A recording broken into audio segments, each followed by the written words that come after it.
សួស្តីបងប្អូនប្រិយមិត្តពុកម៉ែបងប្អូនទាំងអស់គ្នាជាពិសេសប្រិយមិត្តដែលនិយមតាមដាននិងផ្សងសំណាងជាមួយឆ្នោតយួនសូមស្វាគមន៍មកកាន់ Channel តម្រុយឆ្នោតយួនរបស់ពួកយើងសាជាថ្មីម្ដងទៀតបាទជួបគ្នាជាមួយ Admin នៅថ្ងៃនេះគឺត្រូវនឹងថ្ងៃទី26 ខែមិថុនាឆ្នាំ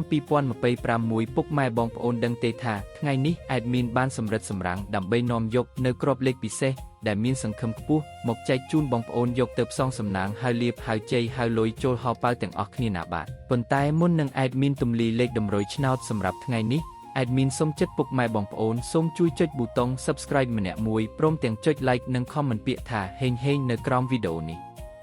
ម្នាក់មួយផងដើម្បីជាកម្លាំងចិត្តដ៏ធំធេងសម្រាប់ Admin ក្នុងការខំប្រឹងរកលេខល្អលេខឈុតមកចែកជូនបងប្អូនដោយឥតគិតថ្លៃជារៀងរាល់ថ្ងៃហើយការចុច Subscribe នេះដែរក៏ដើម្បីឲ្យពុកម៉ែបងប្អូនអាចទទួលបានវីដេអូតម្រុយឆ្នោតមុនគេបង្កើនឱកាសហេងមុនគេជារៀងរាល់ថ្ងៃផងដែរណាពុកម៉ែបងប្អូនតោះបើចុចរួចរាល់ហើយកុំឲ្យខាត់ពេលយូរយើងទៅមើលលេខសំណាងថ្ងៃនេះទាំងអស់គ្នាអូខេបងប្អូនចំពោះលេខត្រេង2ខ្ទង់ដែល Admin បានសម្រាំងទុកយ៉ាងស្អាតសម្រាប់ថ្ងៃនេះរួមមានខ្ទង់ទី1គឺលេខ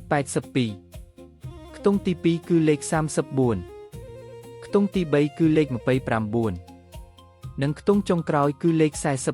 43ចំណែកឯឆ្នោត3ខ្ទង់វិញម្ដងដែលជាលេខធំលេខបុកកំប៉ុងបងប្អូនអាចយកទៅលេងគុណបានគឺមានលេខ787គុណ430គុណនិងលេខ563គុណបាទរីឯសម្រាប់បងប្អូនដែលចូលចិត្តលេងលេខអូសខ្ទង់ដើម្បីការពារនិងធានាសុវត្ថិភាពខ្ពស់ថ្ងៃនេះ Admin សូមណែនាំឲ្យអូស2ខ្ទង់គឺអូសខ្ទង់30និងអូសខ្ទង់80បាទដើម្បីកុំឲ្យបងប្អូនមានការភ័ន្តច្រឡំឬកត់មិនទាន់ Admin សូមបញ្ជាក់និងរំលឹកក្របលេខសំណាងទាំងអស់នេះជូនម្ដងទៀតក្របត្រេង2ខ្ទង់82 34 29 43ក្របធំ3ខ្ទង់787គុណ430គុណនិង563គុណលេខអូសខ្ទង់សូមអូសខ្ទង់30និងខ្ទង់80បងប្អូនអាចកត់ទុកឥឡូវនេះបានលេខទាំងនេះសង្ឃឹមខ្ពស់មែនទែនសម្រាប់ថ្ងៃទី26នេះបាទឥឡូវនេះម៉ោងវេលានៃការចែករំលែកតម្រុយឆ្នោតយួនពី Channel តម្រុយឆ្នោតយួនបានឈានចូលមកដល់ទីបញ្ចប់ហើយជាចុងក្រោយ Admin សូមលើកហត្ថបួងសួងជូនពរដល់ពុកម៉ែបងប្អូនទាំងអស់គ្នាឲ្យមានសំណាងល្អហេងហេងទទួលបានលាភជ័យត្រូវទាំងលេខតូចត្រូវទាំងលេខធំចូលកប់ហោប៉ៅគ្រប់គ្នាណាបងប្អូនបាទសូមជម្រាបលានិងជួបគ្នានៅថ្ងៃស្អែកជាបន្តទៀតជាមួយ Admin ដដែល